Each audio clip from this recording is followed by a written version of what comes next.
Hey, good evening, everybody. I don't know if there'll be anybody awake to watch this video, but I did want to do an update on the outstanding shares. But first, I wanted to just quickly go over the fact that the way that we're doing the calculation this month is based on last month's distribution. You can see here, and I think I went over this in the first video over the weekend.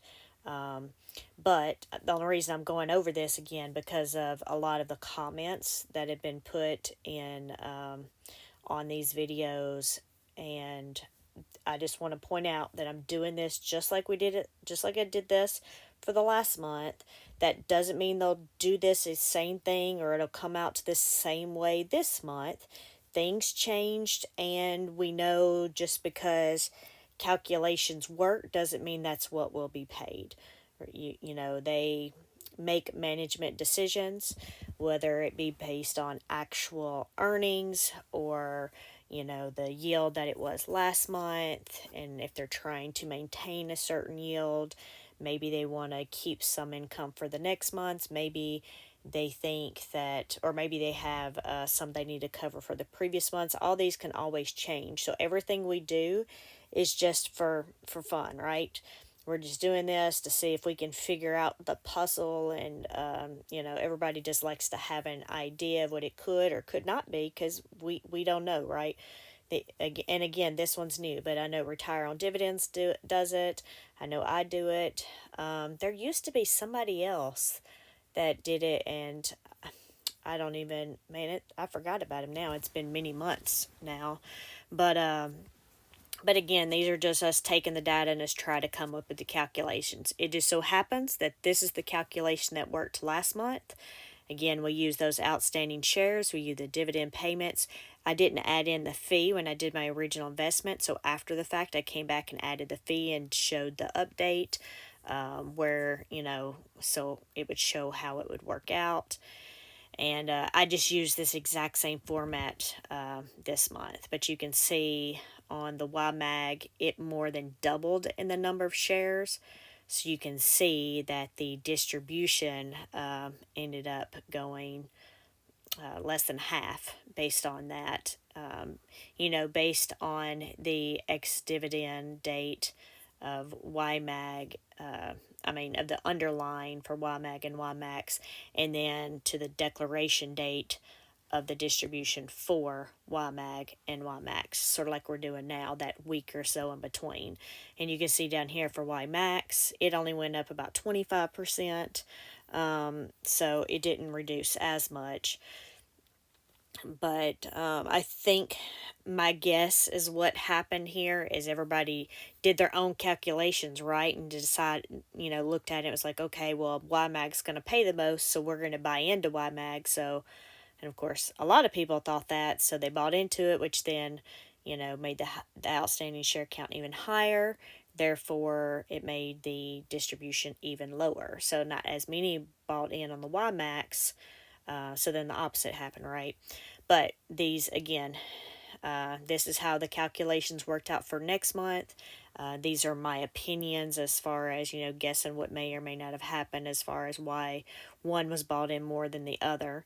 But I wanted to go over this. Again, they could have changed it, and they may not even do this much distribution based on the calculations. They could pay whatever they wanted based on whatever criteria they want. But like I said, I just say that because there's been lots of comments, and I know I probably haven't responded to all of them because I'm getting a lot more inflow now than before, so it's making it a little bit more difficult to answer all of them. And then I feel like some of them are getting buried when you're not directly replying, starting a new post to the video and you're adding responses to other people's posts. I've noticed I'm not seeing those for sure, but they just all keep building up. So I may have missed some, so that's why I wanted to go over it in this video.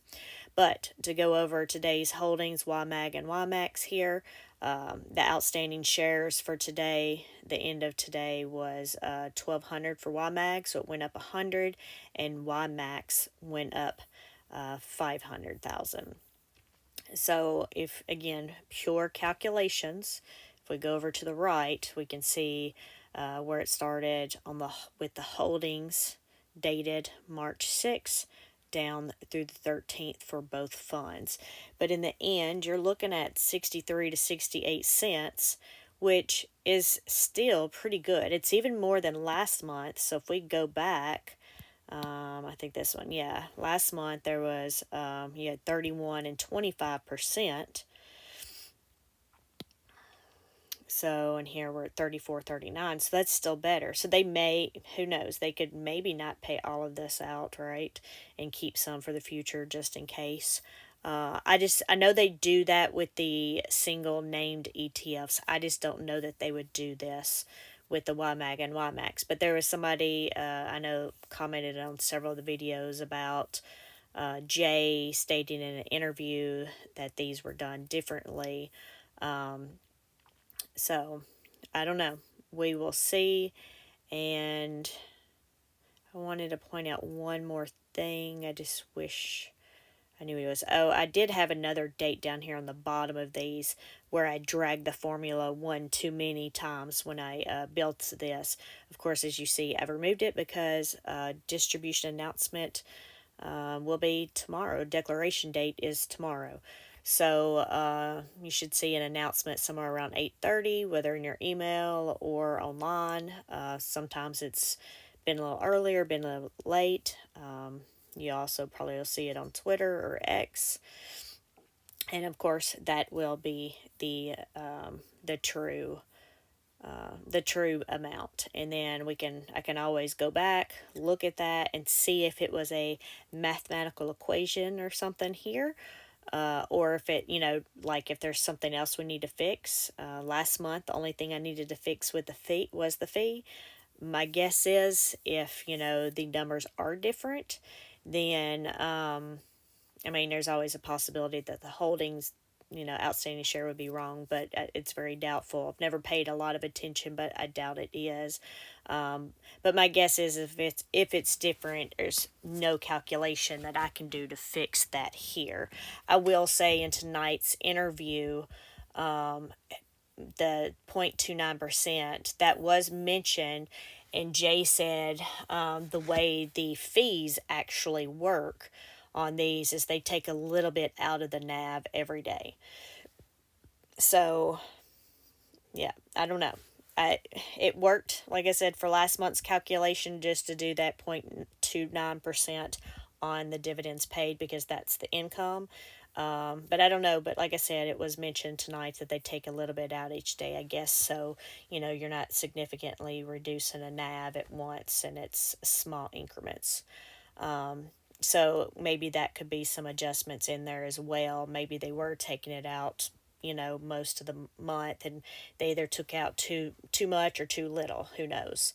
And that can make those amounts off as well, with these being added in here if they did it, haven't taken all those out or took more than that for the entire month. But anyway, I just wanted to get this out. I know it's probably a longer video than expected, but I just felt the need to go over that based on a lot of comments that I had seen.